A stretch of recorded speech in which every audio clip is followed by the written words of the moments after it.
Today we're going to replace the clock spring on this 2006 Ford Fusion, but I'm going to share some general tips that really apply to all clock spring replacements. So first off, I've got the new clock spring here and I've removed it out of the box, and very importantly, you'll notice there's a lock here holding it in place. That's going to keep it from rotating. Remember, what this clock spring essentially does is it transfers electrical signals through the steering wheel here. So as you rotate the wheel, we still get the communication to these steering wheel control buttons and, most importantly, our airbag. So this has to be clocked properly. If you spin it too many times in one direction or the other, it's going to snap and be damaged. So when I open up the package, got my new clock spring here, it's got the lock still in place. And I'm not going to touch it until I'm doing my final installation. Once everything's lined up in place, then I'll remove the lock and set it free. So for the moment, I'm going to set that off to the side. Now you may also notice something strange on my wrist. This is nothing more than a grounding strap. So I'm going to take this and clip it to a safe ground on the vehicle. And so what that's going to do the whole time I'm working on this, it's actually got a metal button that goes up against my wrist, and now it's going to protect my body. So as I'm moving on the seats here or moving inside the vehicle, I don't want the chance of any static electricity getting to the airbag and potentially deploying it. That would certainly be a bad day. While we're on the topic of safety, I've already gone ahead and disconnected the battery. There's different ways of doing this. Some manufacturers will say, just go ahead and remove the restraints control module fuse and let it power down for an extended period of time. Others will say, just go ahead and disconnect the battery. Now, of course, when I disconnect the battery, I could be wiping out all sorts of different memory and different modules, such as the radio, the engine control module, etc. But again, safety first. We really don't want this bag blowing off in our face. So I've disconnected the battery, let this thing power down for an extended amount of time, so there's no residual power stored in any of the modules here. And now that I've got my wrist protection on, I'm ready to jump in and remove this. I need to remove the upper and lower shrouds and then access the two anchors for the airbag here. Every vehicle is going to be a little different. Some of them you can actually get at some bolts on the backside here. You're going to have to turn the wheel one direction or the other to get at it. This particular one, it recommends using an Allen wrench and getting to some clips on the back and release them. Why an Allen wrench? Well, typically because it's dull and I can reach into the long spot there. So I've got the key in the accessory position, allows me to rotate this, and again, no harm because the battery's been disconnected. So let me get things removed here, and I'm going to pick it up again when I'm ready to remove the airbag off the vehicle.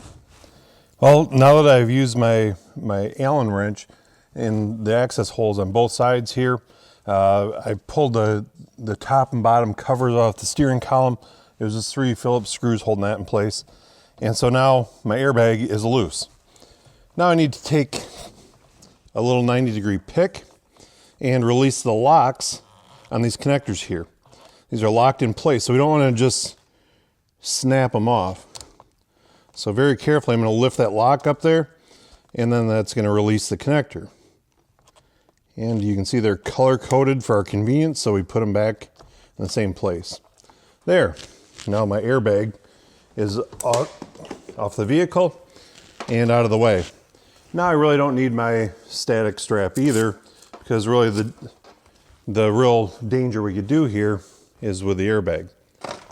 Now I'm up to the steering wheel here. Got to remove the nut and we get the steering wheel off and access my clock spring. Okay, so I've got the nut off the steering wheel here. On this particular one, I had to go ahead and use a steering wheel puller. This is pressed onto a tapered shaft here. One important note is to ensure before I remove the wheel that the vehicle is straight, so the front wheels are going straight, and that the steering wheel is centered. We want everything to be perfectly centered for disassembly and then reassembly. So now I've got it loose there. I can slide my wheel back, and you see how the steering wheel controls are going to be mounted into the clock spring here. So I have to kind of flip it over and release that part of it. And then we've simply got the airbag wires here. So I can set my wheel aside. Now we see we've got our main connection here going to the clock spring. Then we've simply got two little screws holding it in place. But you'll notice this clock spring that's on here, see, it's unlocked, as it should be. And it's able to rotate. That's why our new one here has this lock in place, so it's not able to rotate. We don't want to, overextend it here by any stretch of the imagination. So I'm going to go ahead, remove my two screws. Then we mount our new clock spring. We'll run the wires through. Once we're ready to put the steering wheel back on, then I will go ahead and unlock it and allow it to rotate. So I'm just going to use a T20 to remove these two little screws holding the clock spring in place.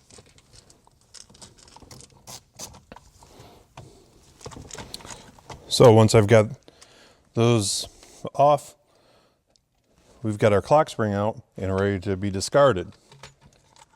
So I'm simply going to reverse the procedure here, and I've got my new one in place, and we'll get it mounted down. Okay, now it's snugged in place. I can plug it in right here. Notice it's still locked in place, and we've got our alignment tabs. They're going to help us align it on the back side of the steering wheel here. So now I can run my two airbag wires through the opening in the top of the steering wheel. I'm also going to have my locking tab kind of come up through there. And at the same time, I have to sneak around the back side and plug in the steering wheel controls here. So once that's clipped into place, I can slide my wheel down, align my two tabs on the clock spring. My steering wheel slid back into place here. Now everything, it's secured. Now I can safely go ahead and remove the locking device here, which is going to allow my clock spring to rotate now as everything's designed. So let me go ahead, install the nut here, and then I'll be ready to put the airbag back in place. Okay, well, we've got the steering wheel mounted back in place, got the covers back on the steering column now, and I've gone ahead and put my static strap back on.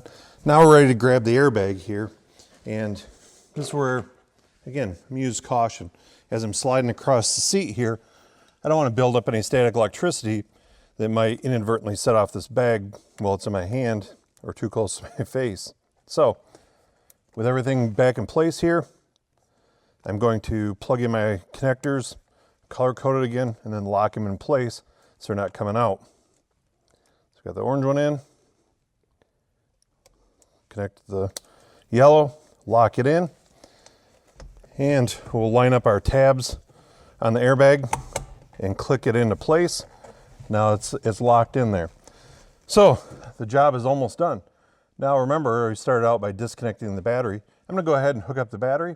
Then we're going to come back and make sure that everything is operating properly. Then we'll call the job done. Now we're ready for the moment of truth. I've gone ahead and hooked up the battery. Turn the key to the run position. Turn off the radio here a second. And watch, the airbag light was on for a few seconds, then went off. So we've corrected our circuit error, and we want to verify that our steering wheel control buttons also work, and they appear to be working just fine. So we're going to call this job a success. Hopefully now you have a better idea of what it takes to do a typical clock spring installation.